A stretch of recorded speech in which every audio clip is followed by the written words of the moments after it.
Assalamualaikum warahmatullahi wabarakatuh, sahabat Inspira yang dirahmati Allah Subhanahu wa taala. Belakangan ini banyak dibahas di media sosial berkenaan dengan marriage is scary. Gimana ya?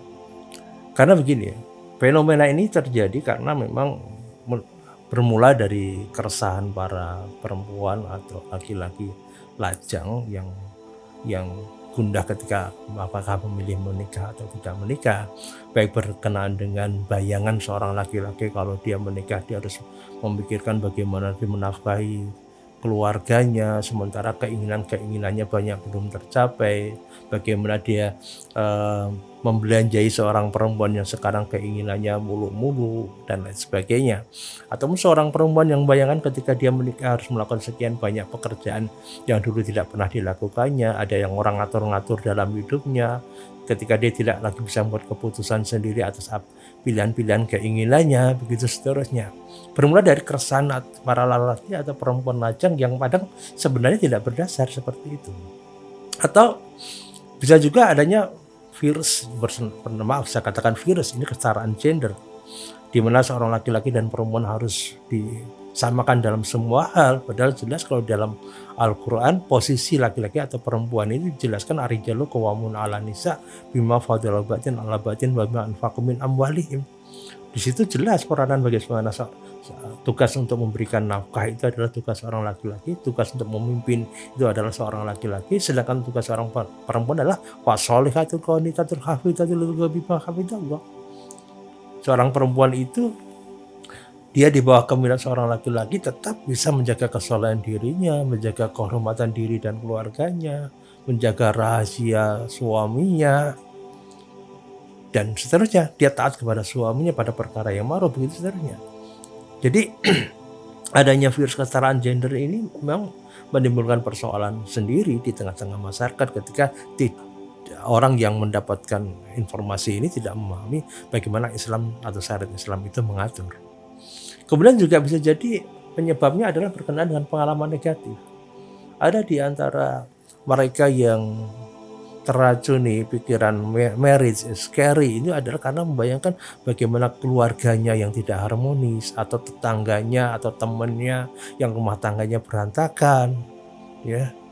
Dan itu seolah-olah akan menimpa pada dirinya, padahal setiap orang itu punya latar belakang keluarga yang berbeda, pengalaman hidup dan penghayatan yang berbeda, kemudian juga latar belakang disiplin ilmu atau pendidikan ilmu yang tidak sama. Itu yang membuat hal yang menjadi kekhawatiran dirinya belum tentu itu terjadi dalam hidupnya. Atau juga itu bermula dari faktor finansial. Faktor finansial di mana kondisi ekonomi yang seperti ini yang tidak stabil misalkan gitu.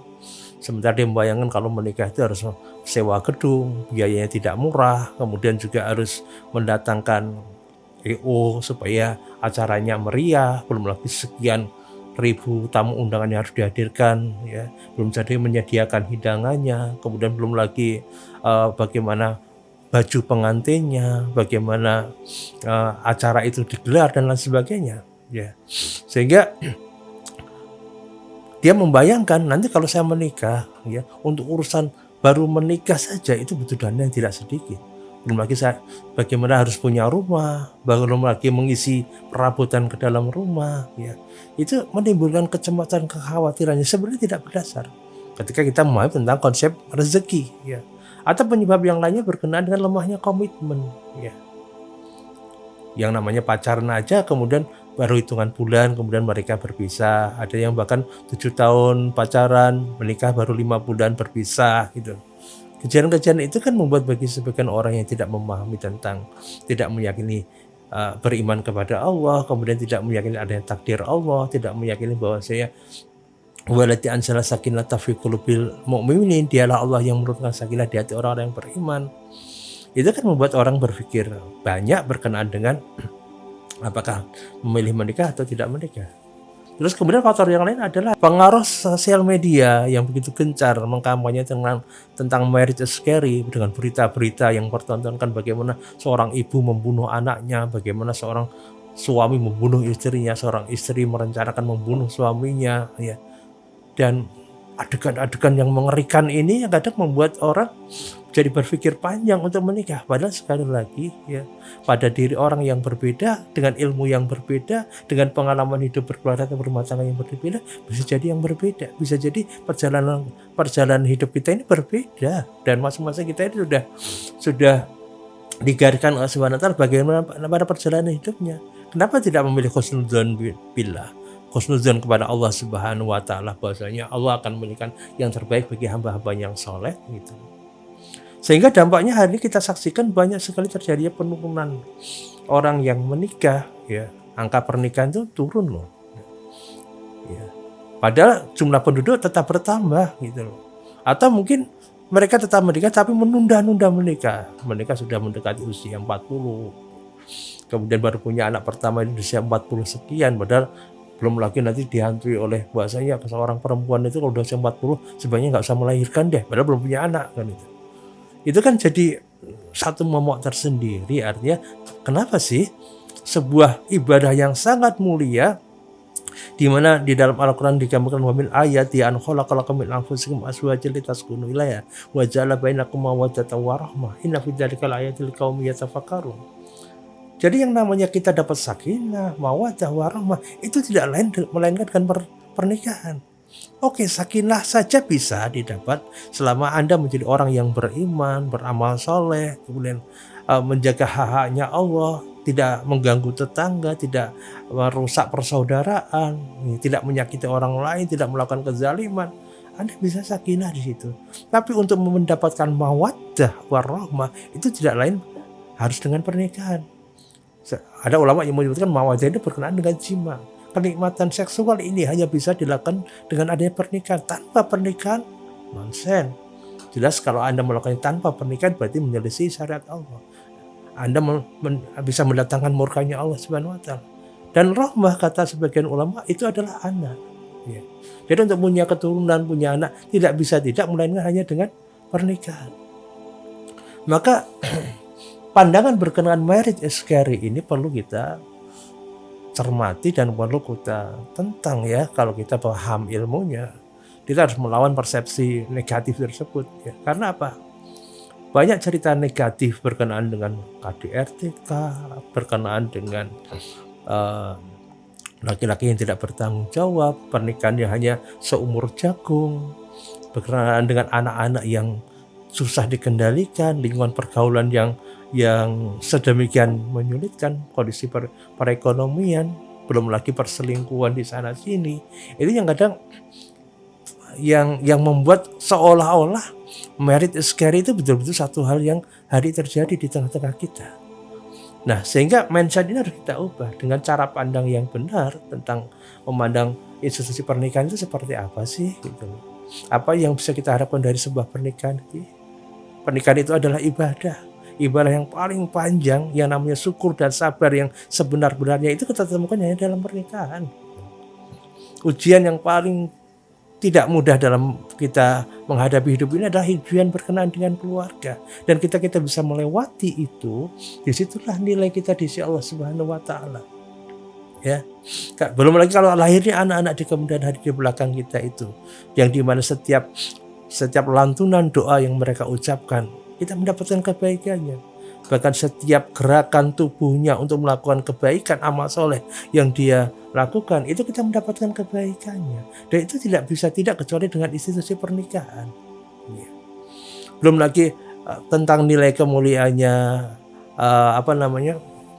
mendidik anak, kemudian juga menyayangi pasangan hidup, istri, mentaati suami. Ya, itu kan hanya ada dalam pernikahan. Begitupun juga bagaimana kita tetap berbakti kepada orang tua. Nilai-nilai ini yang kita bangun dan kita wariskan kepada anak-anak di belakang kita. Ya. Sehingga itulah yang membuat kita bertemu dengan mereka nanti di jannahnya Allah Subhanahu wa taala. Jannatu adnin yadkhuluna man shalaha min abaihim wa azwajihim wa dzurriyyatihim wal malaikatu yadkhuluna alaihim min kulli bab salamun alaikum bima sabartum fa ni'mal badar. Salam sejahtera untuk kalian karena kesabaran kalian. Alangkah indahnya kesudahan itu bertemu dengan orang tua kita, bertemu dengan pasangan hidup kita, bertemu dengan anak-anak kita di tempat yang sama di jannahnya Allah Subhanahu wa taala. Ini kan bicara tentang kehidupan akhirat, kehidupan yang sebenar-benarnya. Bukan ketakutan-ketakutan yang tidak dasar dalam kehidupan kita ini. Maka penting dalam hal ini untuk membangun optimisme dan cara pandang kita. Sehingga bukan lagi marriage is scary, tapi marriage is not scary. Pernikahan itu tidak menakutkan. Pernikahan itu adalah ibadah. Pernikahan itu adalah regenerasi kesalehan. Karena dari situ kita akan memiliki keturunan-keturunan di belakang kita. Ya. Kemudian yang tidak kalah penting adalah fokus kepada solusi. Oke, masalah di masyarakat kita sedemikian banyak, masalah ekonomi, masalah peristiwa KDRT, masalah perselingkuhan, toh itu yang terjadi pada diri orang lain. Masa sih kita merencanakan untuk melakukan KDRT? Masa sih kita merencanakan untuk berselingkuh? Masa kita menginginkan kita diselingkuhin? Masa sih kita menginginkan anak-anak kita yang sulit diatur? Enggak. Maka solusinya apa? Pertama, khusnudzon kepada Allah Subhanahu wa taala. Kemudian yang kedua adalah belajar ilmunya. Sehingga apa sih sebenarnya yang bisa mendatangkan sakinah itu? Apakah harta yang berlimpah? Apakah kedudukan yang tinggi? Apakah memiliki ketampanan kecantikan paras wajah? Apakah mempunyai anak-anak yang lucu-lucu, imut-imut? Anak-anak yang lucu-lucu, imut-imut itu kan masih kecilnya. Ketika besar gede itu kadang juga nyebelin juga kan gitu loh. Jadi hidup itu enggak datar-datar saja. Hidup itu akan senantiasa ada perputarannya. Wadil kal ayam nudawila bainan nas. Maka sekali lagi ini butuh ilmu. Agar apa? Betul-betul perjalanan rumah tangga itu seperti kita menaiki sebuah bahtera. Di situ ada badai, ada ombak, ada angin, ada ya pasang dan surutnya. Nah itu kita menikmati. Sampai kemudian kita berlabuh di tempat tujuan yang indah. Disitulah kenikmatan itu terjadi. Kemudian selain itu adalah bagaimana kita memahami keterampilan berkeluarga. Sehingga di situ ada nanti solusi-solusi praktis berkenaan dengan bagaimana manajemen keuangan, bagaimana manajemen waktu. Jadi mengelola rumah tangga itu sebagaimana mengelola perusahaan gitu. Ada manajemen operasinya, ada manajemen SDM-nya, ada manajemen keuangannya. Agar itu nyaman dijalani, nah bekerja samalah di situ itu. Ya. Antara kalau dalam perusahaan ada pimpinan dan bawahan itu, ya, tahu posisinya masing-masing, perannya masing-masing. Ya namanya pimpinan itu siap untuk membuat perencanaan, manajemen segala sesuatunya. Yang namanya bawahan itu siap dan taat kepada apa yang sudah menjadi keputusan dan kesepakatan bersama. Begitu pun berkenaan dengan keuangan dan lain sebagainya. Ya, kita tidak tahu di belakang kita ini ada berapa banyak anggota keluarga kita, di belakang kita ada anak-anak kita, kemudian cucu-cucu kita tidak tahu seberapa banyaknya. Sehingga sekali lagi ya, yang terpenting adalah jujur pada fokus pada solusi. Bagaimana ketika masalah-masalah yang terjadi tentang masyarakat ini, yuk kita bantu untuk menenangkan masyarakat yang gelisah ini, yang tanpa sebab sebenarnya itu. Kadang hari ini kan maaf ya, kalau dulu itu di tahun 80-an 90-an banyak peristiwa-peristiwa sedikit yang terblow up dan itu bisa informasi itu sampai kepada semua orang. Sekarang ini kejadian di ujung kampung ya, itu bisa di blow up melalui sosial media sehingga tadi mempengaruhi cara berpikir, cara pandang orang terhadap sesuatu. Bahkan mohon maaf, orang yang hatinya tidak bersih, orang yang ilmunya terbatas, kadang menelan begitu saja informasi itu, bahkan menginspirasi dia untuk melakukan kejahatan yang sama. Naudzubillah min dzalik. Maka disinilah peran kita ketika membangun keluarga adalah untuk ya ayyuhalladzina amanu qu anfusakum wa ahlikum naron. Maka laki-laki itu harus kuat. Karena apa? Tugas terpentingnya adalah menyelamatkan keluarganya dari jilatan api neraka. Dan itu bukan sesuatu yang menakutkan, bukan.